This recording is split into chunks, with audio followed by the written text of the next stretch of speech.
Hello friends, आज का जो हमारा एनसीईआरटी का क्लास 6 का चैप्टर है वो है हिस्ट्री की बुक का चैप्टर नंबर 5। क्या बताती हैं हमें किताबें और खबरें। चैप्टर के एंड में जो आपके क्वेश्चन आंसर्स दिए हुए होते हैं या कभी कभी एक एक पैराग्राफ के बाद एक आध क्वेश्चन आंसर आपको दिया हुआ होता है, क्वेश्चंस दिए हुए होते हैं एक्चुअल में, हम उनके आंसर्स का डिस्कशन करेंगे। साथ ही में हम चैप्टर को भी थोड़ा बहुत डिस्कस कर लेंगे। आपके लिए ये जो वीडियो है क्वेश्चन आंसर्स की, ये कंप्लीट चैप्टर समझने के लिए इनफ रहेगी। इसका पीडीएफ मैं अपने टेलीग्राम चैनल पर अपलोड कर दूंगी। आप टेलीग्राम से जुड़ने के लिए हमारे डिस्क्रिप्शन में टेलीग्राम का लिंक दिया हुआ है, वहाँ से उसे ज्वाइन कर सकते हैं। तो चलिए स्टार्ट करते हैं। हमारा जो फर्स्ट क्वेश्चन है वो है, महापाषाणों के निर्माण के लिए लोगों को कई तरह के काम करने पड़ते थे। हमने जो कार्यों की सूची बनाई है उन्हें क्रमबद्ध करो। गड्ढे खोदना, शिलाखंडों को ढोकर लाना, बड़े पत्थरों को तराशना और मरे हुए को दफनाना। ये क्वेश्चन जो है ये आपकी एनसीईआरटी हिस्ट्री की बुक में पेज नंबर 48 पर दिया हुआ है। इसमें कहा गया है जो महापाषाणों का निर्माण होता था ना, वो लोग कई तरह के काम करते थे उनमें, ठीक है। उनकी सूची बनानी है हमें। सबसे पहले वो लोग गड्ढा खोदते थे, फिर मरे हुए लोगों को दफनाते थे, फिर शिलाखंडों को ढोकर घर लाते थे और फिर बड़े बड़े पत्थरों को तराशते थे, ठीक है। नेक्स्ट क्वेश्चन भी आपका पेज नंबर 48 पर ही दिया हुआ है। क्या हड़प्पा के शहरों में लोहे का प्रयोग होता था? इसका जो आंसर है वो है नहीं। हड़प्पा काल में तांबे का प्रयोग होता था लेकिन लोहे का प्रयोग नहीं होता था। उस काल में सोने का भी प्रयोग होता था, ठीक है। नेक्स्ट क्वेश्चन हमारा पेज नंबर 50 पर दिया हुआ है। क्या तुम्हें लगता है कि ये किसी सरदार का शव था? अपने जवाब का कारण बताओ।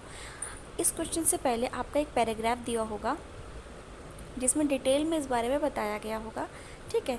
इसका आंसर रहेगा हाँ, ये किसी सरदार का ही शव होगा, क्योंकि अन्य घरों की तुलना में बड़ा था, बस्ती के बीचों बीच में बसा था तथा शव को दफनाने के लिए 4 पैर वाले बड़े संदूकों का प्रयोग किया गया था। हमारा नेक्स्ट क्वेश्चन है, ये भी पेज नंबर 50 पर ही दिया गया है।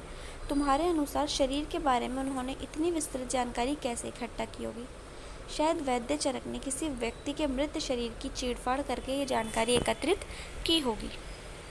मतलब यहाँ पर ये बताना था कि इतनी ज़्यादा जो जानकारी हमें मिली है वो हमने कैसे इकट्ठी की होगी, ठीक है। इससे पहले भी एक पैराग्राफ दिया हुआ है, ये उसी में से आंसर लिया गया है। नेक्स्ट क्वेश्चन ये पिक्चर वाला क्वेश्चन है, ये पेज नंबर 51 में दिया है, ठीक है। एटलस दिया हुआ है। एटलस में चीन देखो, लगभग 3500 साल पहले यहाँ लेखन की कला सबसे पुराना उदाहरण है, ठीक है। ये जानवरों की हड्डियों पर लिखा गया है। देखिए ये जो लिखा हुआ है ना पिक्चर में आपको दिख रहा है, ये जानवरों की हड्डियों पर लिखा गया है। इन्हें भविष्यवाणी करने वाली हड्डियां कहा जाता है क्योंकि ये मान्यता थी कि ये भविष्य बताती हैं। उस टाइम में ऐसा माना जाता था कि ये जो हड्डियां हैं ना, ये भविष्य बताती हैं, ठीक है। राजा लोग लिपिकारों से इन हड्डियों पर सवाल लिखवाते थे, क्या वो युद्ध जीतेंगे? मतलब जब उस टाइम के जो राजा होते थे वो इन हड्डियों पर लिखवाते थे कि वो युद्ध जीतेंगे या युद्ध नहीं जीतेंगे, या आने वाले टाइम में ये काम कैसे होगा। मतलब वो अपना भविष्य जानते थे इन हड्डियों पर लिखवा कर। फसलें अच्छी होंगी या नहीं होंगी, उनको पुत्र होगा या पुत्री होगी, ठीक है। फिर ये सब लिखने के बाद जब हड्डियाँ भविष्य बता देती थी तो इन हड्डियों को क्या कर दिया जाता था? आग में डाल दिया जाता था, जहाँ इनमें गर्मी से चटककर दरारें पड़ जाती थीं। इन दरारों को बड़े ध्यान से देखकर भविष्यवाणी की जाती थी। जैसे शायद तुम भी सोच रही होंगी, भविष्यवक्ता कभी कभी गलती भी करते थे। ये राजा शहरों में महल बनाकर रहते थे। उन्होंने बेशुमार दौलत इकट्ठी कर ली थी जिनमें बड़े बड़े नक्काशी किए हुए कांसे के बर्तन शामिल थे, लेकिन वो लोहे का इस्तेमाल करना नहीं जानते थे। याद रखिएगा, वो लोग कांसे का, तांबे का, सोने का इस्तेमाल करते थे, लेकिन लोहे का इस्तेमाल वो लोग नहीं जानते थे। नेक्स्ट क्वेश्चन है हमारा, ऋग्वेद के राजा और इन राजाओं के बीच में कोई एक फ़र्क बताइए। हमारे जो ऋग्वेद वेद के राजा थे, चारों वेदों का जिक्र मैं इससे पहले वाले सेशन में कर चुकी हूँ।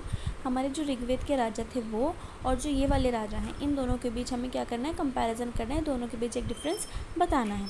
ऋग्वेद के राजा जो थे वो बड़ी राजधानी और महलों में नहीं रहते थे, लेकिन चीन के जो राजा थे वो बड़े बड़े महल बनाकर शहरों में रहा करते थे, ठीक है। नेक्स्ट क्वेश्चन आपकी इमेजिनेशन पर बेस्ड है। अगर आप 3000 साल पहले इनाम गांव में रहती थी, ठीक है, और पिछली ही रात सरदार की मृत्यु हो गई आपके गांव में, और आज तुम्हारे माता पिता दफन की तैयारी कर रहे हैं, सरदार को दफनाने की, तो ये बताते हुए सारे दृश्य का आपको वर्णन करना है कि आपने अंतिम संस्कार की तैयारी कैसे की, भोजन वहाँ का कैसे तैयार किया, आपको क्या लगता है खाने में क्या दिया जाएगा वहाँ पर, ठीक है। ये आपको अपनी इमेजिनेशन पर बताना है। तो इसका आंसर जो मैंने अपने लेवल पर लिखा है, अगर आपको वो अच्छा लगे तो आप उसे भी नोट डाउन कर सकते हैं, समझ सकते हैं, अदरवाइज़ आप अपनी इमेजिनेशन पर लिख सकते हैं। मेरे माता पिता सरदार को उस घर के आंगन में दफनाने के लिए गड्ढा खोद रहे हैं। सरदार का घर बस्ती के बीच में है। सरदार के शव को 4 पैरों वाले मिट्टी के एक बड़े संदूक में बंद करके दफनाया गया है। सरदार का मनपसंद खाना तैयार किया जा रहा है। इस खाने को सरदार के शव के साथ दफनाया जाएगा। इसके अलावा सरदार की अन्य मनपसंद चीज़ें, कीमती वस्तुएं और उनके द्वारा प्रयोग की जाने वाली अन्य वस्तुएं भी शव के साथ दफनाई जाएंगी। पुरानी टाइम में, या हम हड़प्पा सभ्यता के काल में बता देते हैं कि लोगों को जब दफन किया जाता था मिट्टी खोद कर, तो वहाँ पर उनकी मनपसंद चीज़ें, उनके बर्तन, कभी कभी जो जिन जानवरों का वो लोग मांस खाते थे उनको भी साथ में दफन किया जाता था, ताकि अगले जन्म में उन्हें कोई परेशानी ना हो। ऐसी मान्यता थी उन लोगों की।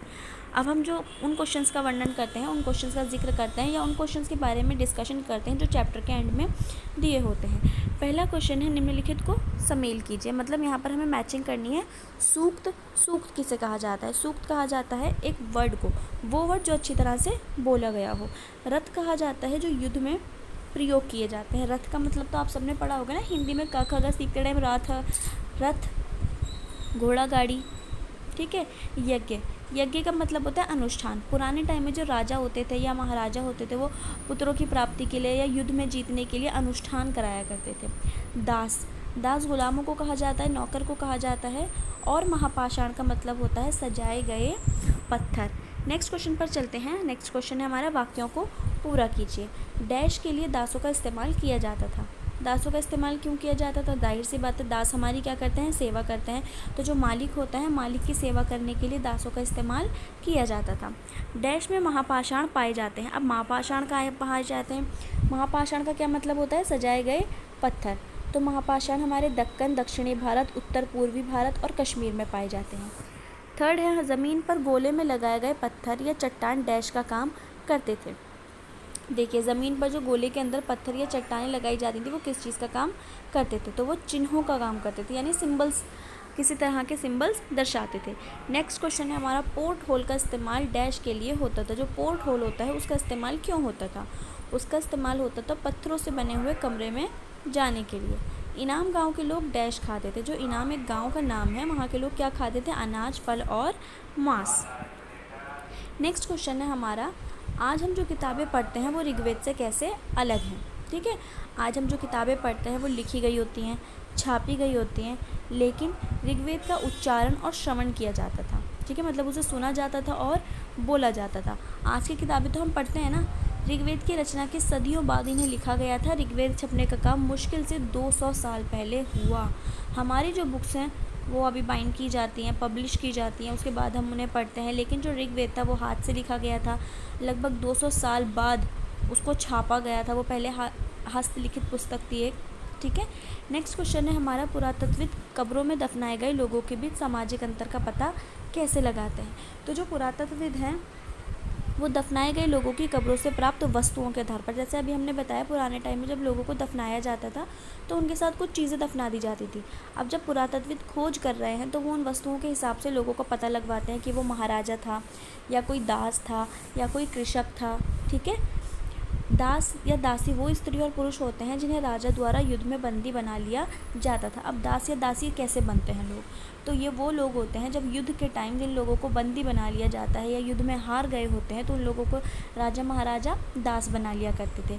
उन्हीं राजा की जायदाद माना जाता था और उन्हें राजा की सभी आज्ञाओं का पालन करना पड़ता था। भले देखिए, जब हमें कोई ग़ुलाम बना लेता है अपना, या हम किसी या कोई हमें खाने पीने के लिए देने लगता है, हम किसी का काम करने लगते हैं, तो हमें उसकी सभी आज्ञाओं को मानना पड़ता है। ठीक है, हम उसके नौकर की तरह, वो हमें ट्रीट करता है, हमें उसके सारे काम करने पड़ते हैं। नेक्स्ट क्वेश्चन है हमारा, पता करो कि तुम्हारे विद्यालय के पुस्तकालय में धर्म के विषय पर किताबें हैं या नहीं। उस संग्रह से किन्हीं 5 पुस्तकों के नाम बताओ। देखिए, ये आप खुद करना होगा आपको अपने स्कूल में।